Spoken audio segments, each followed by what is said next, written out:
Hello everybody, it is that time of the week. It is your illustrious host, Inferno Drake and Dragon's Fury. I'll be all up and having a good week. And if not, we hope this episode helps. Well, we did stuff. There's a lot. There's a lot of things. I watched a lot of episodes for shows and things and whatnot. So we're gonna talk about that, and so. Have you watched Castlevania Nocturne? Yes or no? I feel like I ask everybody this and I can never remember the answer. Is that the newer one? Yes. I have not seen the newer one yet. You need to see the newer one because holy fucking shit, it is so good. Also, one of the characters can get it. Really? Yeah, she is gorgeous. A baddie in both sense of the word. Oh damn. But yeah. And for those who have seen it, you probably know who I'm talking about, because there's only the one, so... Not even a hear me out, it's just a yes. It's like there is no debate, just yes. Yes. It is definitely just yes. Great. Is it on, well, is it on Netflix? Netflix. Yeah, Okay. Netflix. I'll add to my list. So you need to watch that. So I guess we're gonna go on to the next thing I gotta watch. Gundam. Have you watched that one? What is it called? Because I'm on the last two episodes. Gundam Requiem. Is that what it's called? Requiem for Vengeance. That's the whole name. Also on Netflix. I didn't even know they came out with a new Gundam. All right, so you need to watch the new Gundam. It's good, and I'm almost done with that. Is this? Okay, I think I've seen a clip from it. Yeah, no, I've seen a clip, and god dang, they made the Gundam look terrifying. Yeah, fucking scary. Also very good. Very, very good. So, you need to watch that one as well. So we're just going to go on to the next topic. Well, let's lean in more into the Gundam real quick. Like, what is the story mostly about? So, it is basically it's like another region of, hold on, let me get this. I want to make sure I have the right info. But essentially, it's like during the same time frame as, I believe it's 00. Really? Okay, no. Well, roughly. So basically, humanity has gone, like, it's around the time that humanity, like, went into space and started living in space. Mm-hmm. Which is around the same thing with 00.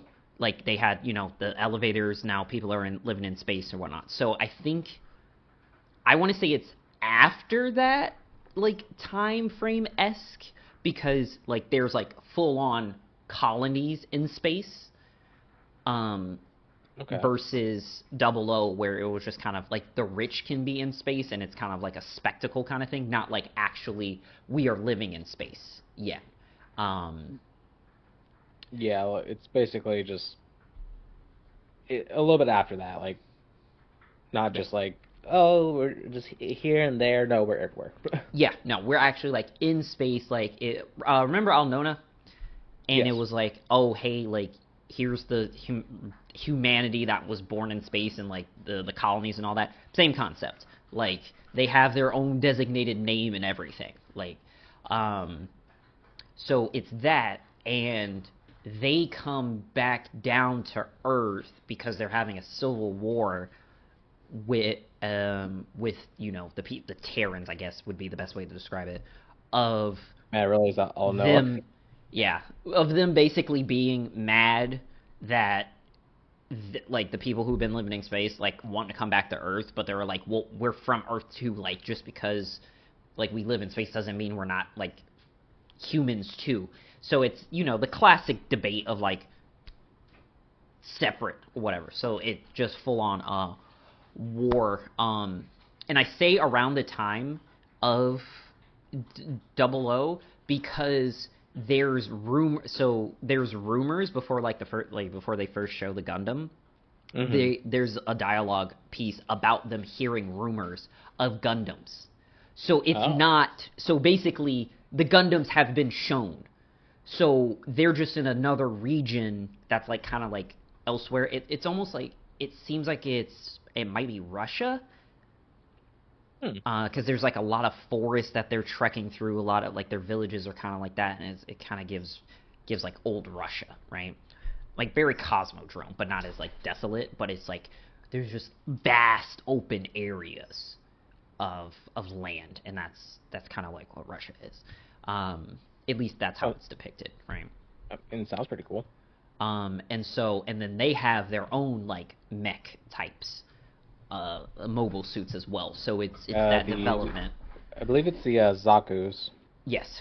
So they have Zaku's, and then their their tank versions, like the half, which is hilarious because it's like top half mobile suit, bottom half tank. It's a weird birth child. Yeah, they're very interesting designs.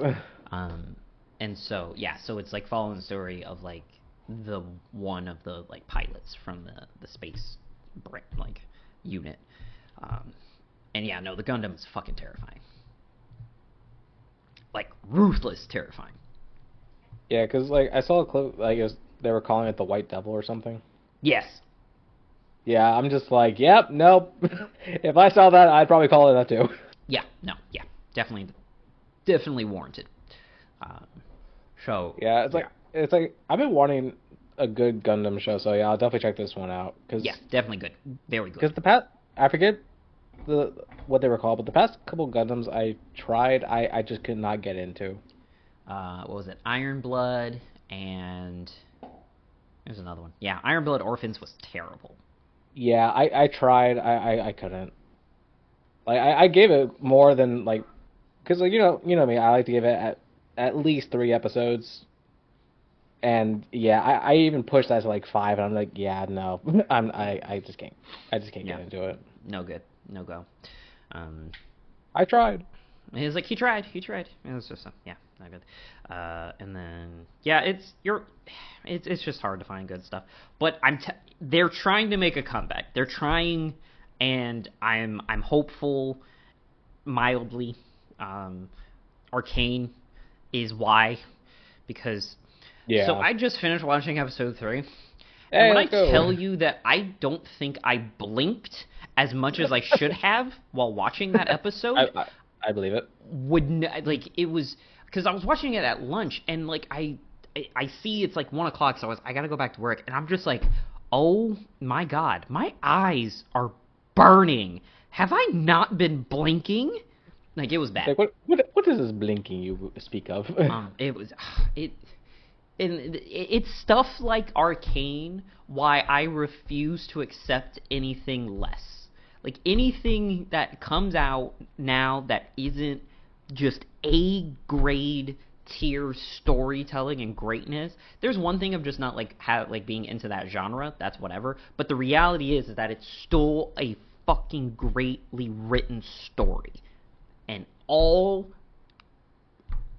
media should be this standard, because you can give it to me. There's people who are writing these things. All of you writers can't be bad, so what the fuck? Right. But yeah, no, Arcane, the Act 1, definitely off to a good start. So good. And the music. Where I think Riot has certain musicians locked in a basement, and that they only can write songs for them because what? Like, oh my god. Also, I think Heavy is the Crown. We got bamboozled, right? When that song dropped, it was like, all right, it's a song, but it didn't feel like it should have felt, right? It basically what Paranoia did, right? It was like, yeah, it's a good song, but it grows on you when you hear it in different forms. So like when people were performing Paranoia, not as good. When they did a music video for it, a lot better. Heavy as the Crown, you're playing it with the release, and it's like, all right, it's okay, not the greatest. Then you have it being played during Worlds, and like with the cinematic that they created with, holy hell, does that song hit way different. And then they put it in Arcane as the backdrop. Like, what the fuck? You guys knew Yeah. what you were doing, and I hate that I fell for it. Right. Yeah. Oh, No, they definitely did a good job. I'm though when it comes to Arcane, like I'm really wondering. I really want to know like where it's going to go specifically with Caitlyn, I because like she's going dictator mode right now. So I think it's going to end in a bloodbath. I think a lot of people are going to die oh yeah, because like there's bound to be a lot of death. this end of like the Arcane story. So I think they're going to have like a hard stop ending by the end of this, where it's just like, okay, there might be a story to tell of like Piltover's on something like maybe down the line, kind of like in its Like involvement with the other regions, but I think it's going to be a hard fucking stop. because like the way I see it, because obviously this is going to be the end for like Piltover and Zaun's story, but I obviously I can see them branching out into the other regions. Like they could probably reference what happened in Piltover and Zaun, well, in like whatever future shows they decide to do. Um, but I can like I can see like a war breaking out obviously between Zaun and Piltover, and then I feel like something is going to happen with the Arcane that may trigger both sides to work together. Yeah, I feel like that possibly. they're going to do that, especially with how much they're leaning on the Arcane this season. Well, yeah, like that's it's its namesake. So it's like Well, I know, but I just hope Noxus is the next region and we get like a badass name for it of that story. like yeah, with how much like they've been like introducing Noxus, and also for anyone who has not seen Arcane yet, spoiler warning, I guess we probably should have said that anyway. Oh, I haven't said um, anything. well, I'm about to. Uh oh. Okay, yeah, spoiler warning. Yeah, so because like obviously like it'd be cool to see Noxus as like the next region they do solely because of the introduction of the Black Rose into Arcane. Yes. Like just one, the way they introduced the Black Rose it was phenomenal. I love how they introduced them. Um, also that raises so many questions. It's like, okay, what did Mbessa do that really pissed off the Black Rose? Everything. She did everything. Right? Like the answer's there, but it's like if they were to do a continuation into Noxus, like it'd be cool just to see them like show more of the Black Rose because obviously in League lore we kind of know next to nothing besides LeBlanc. LeBlanc. So it'd be cool to see actually more of that organization, which is probably just all LeBlanc, but you know. It's just LeBlanc.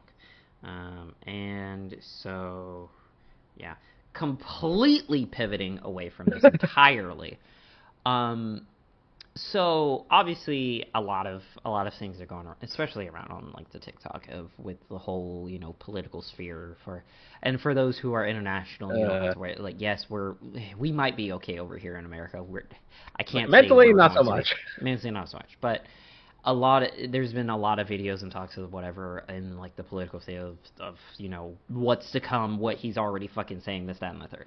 That is not what I have to talk about. What I have to talk about is the fact that I don't know if you're privy to this information, but there are cruise lines that that have been offering year-long cruises, right?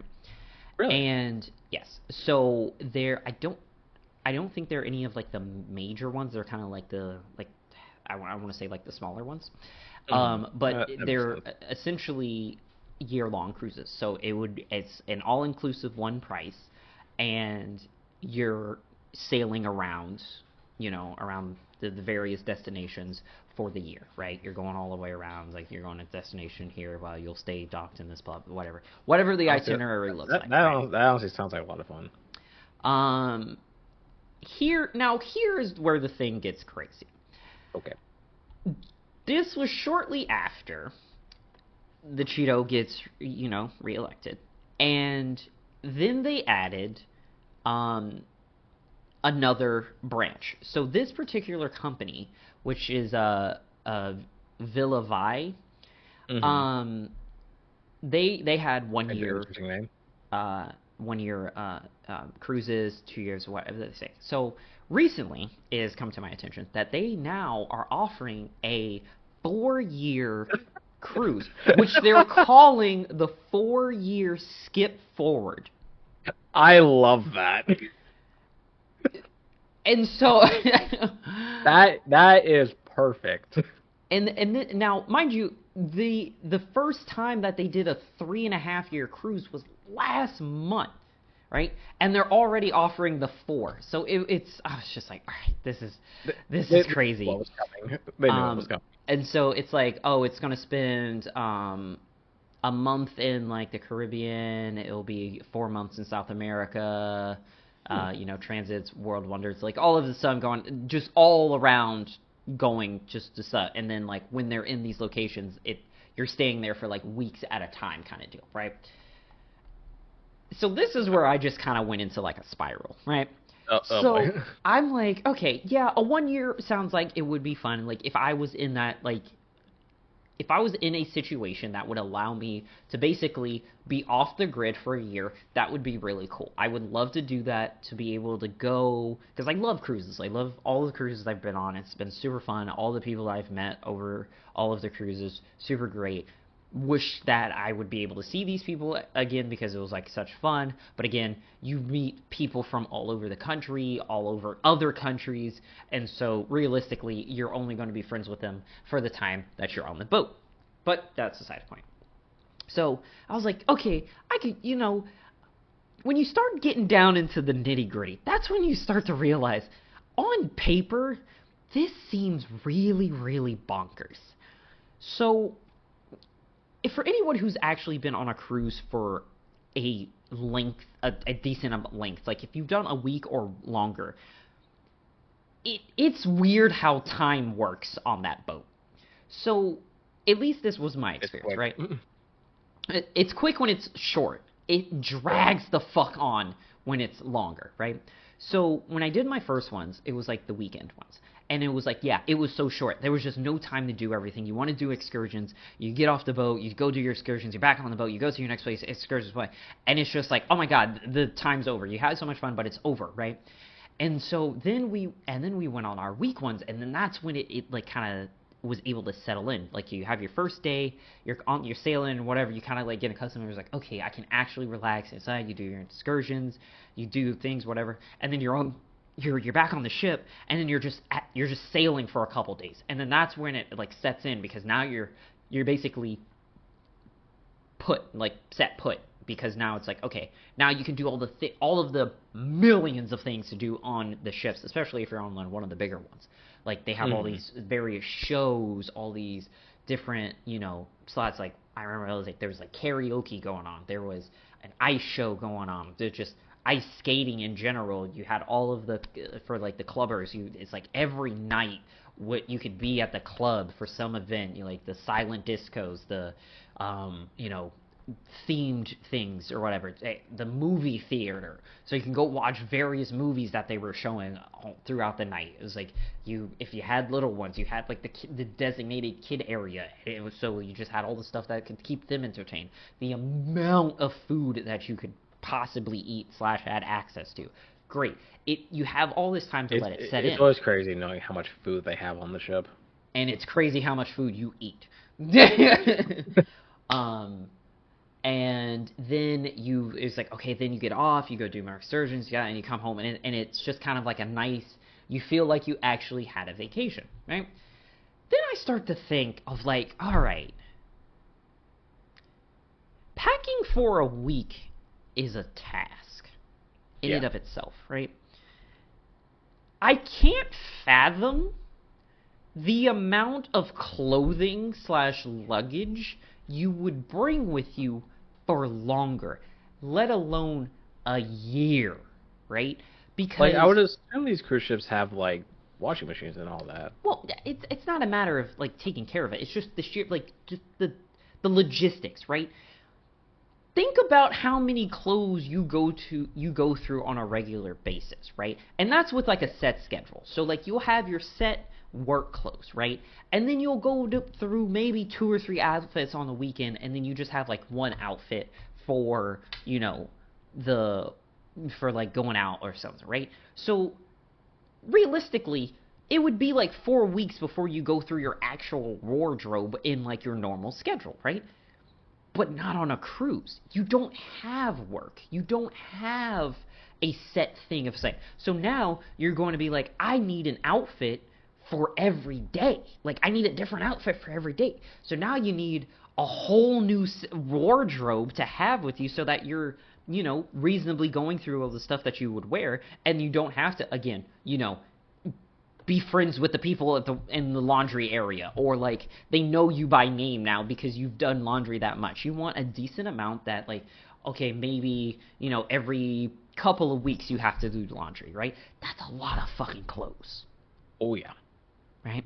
And then and again, the spiral, it's just a spiral. It just keeps going, right?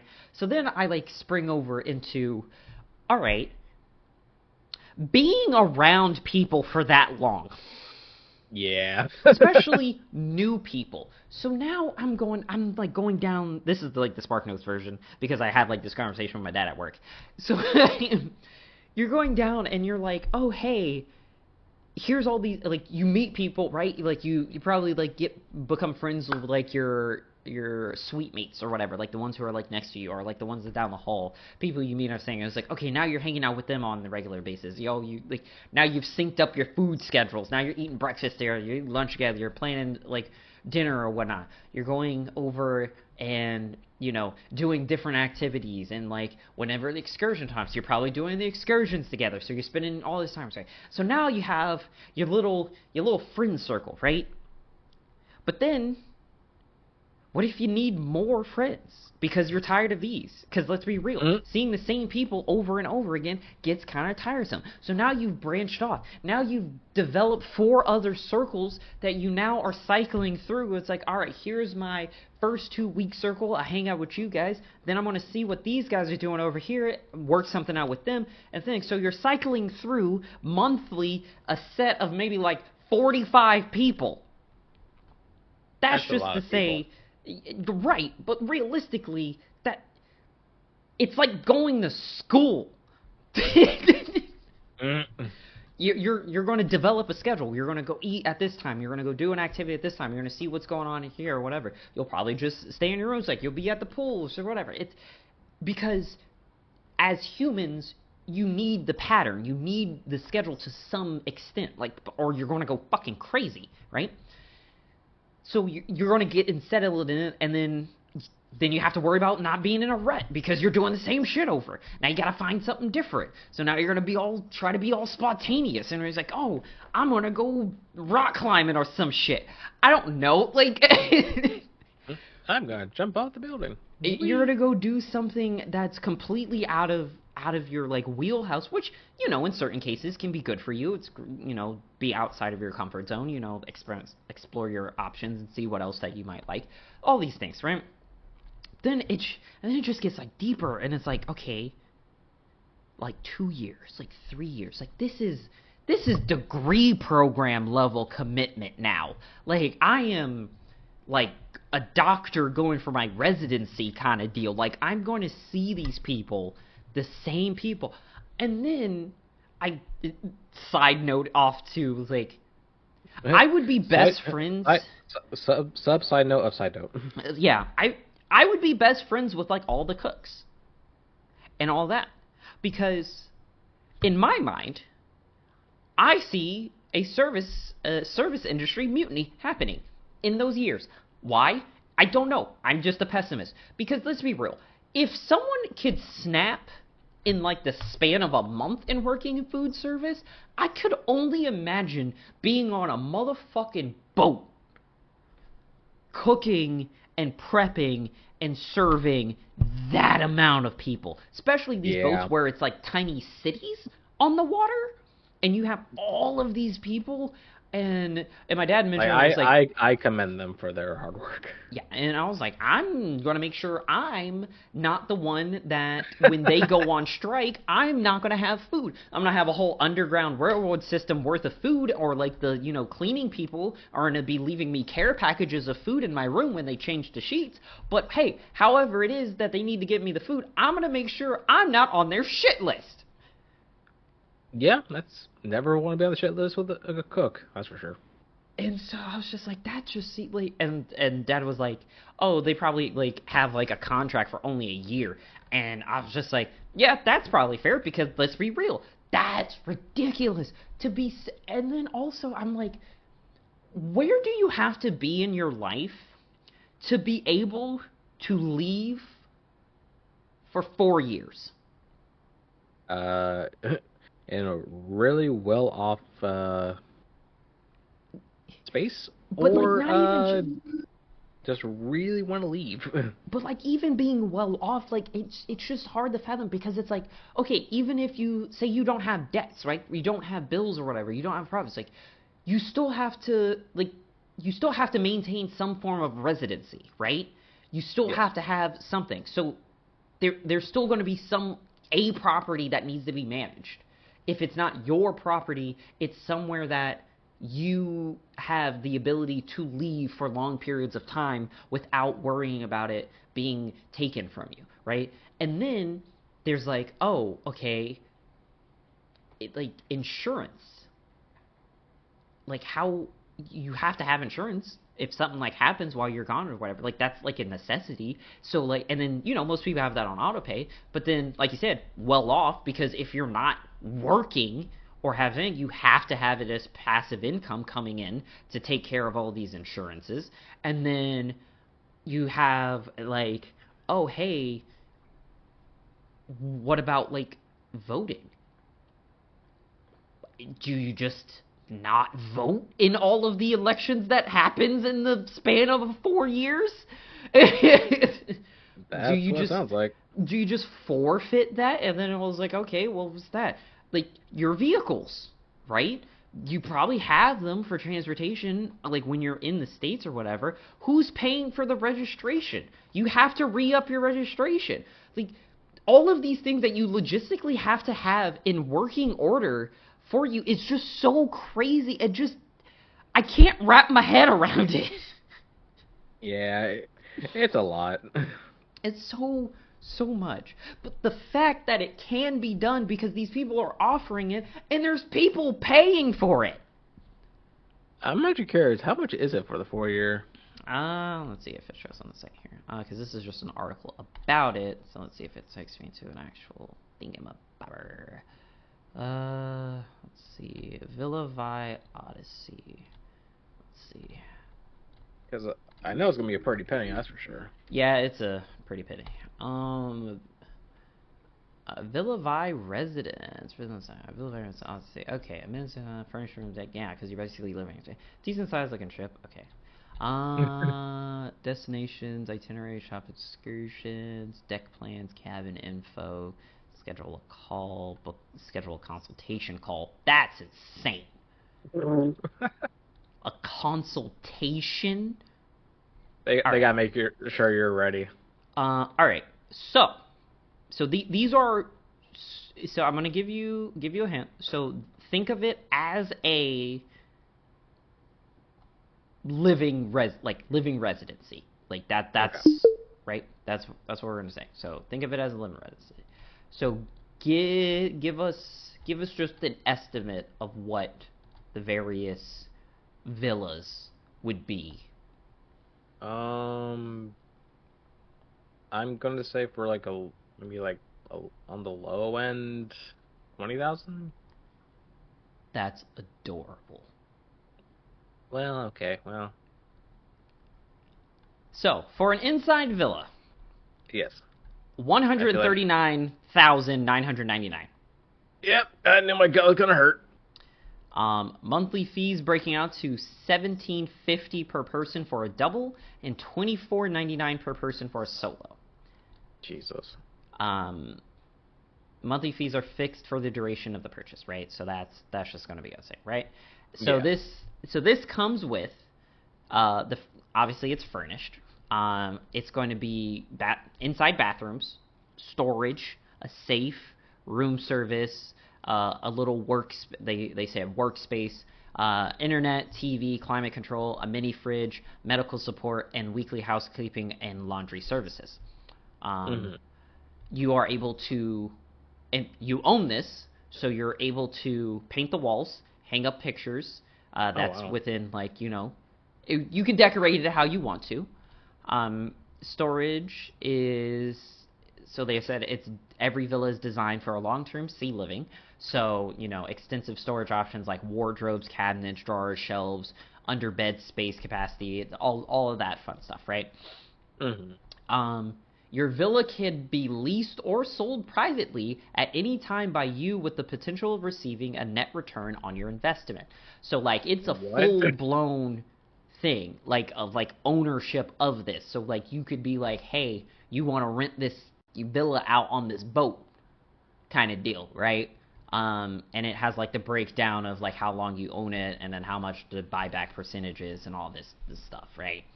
Yeah. Um, now, now we have one called the Ocean View Villa, 164,000. Oh. We have the Balcony Villa, 329,000. Oh God.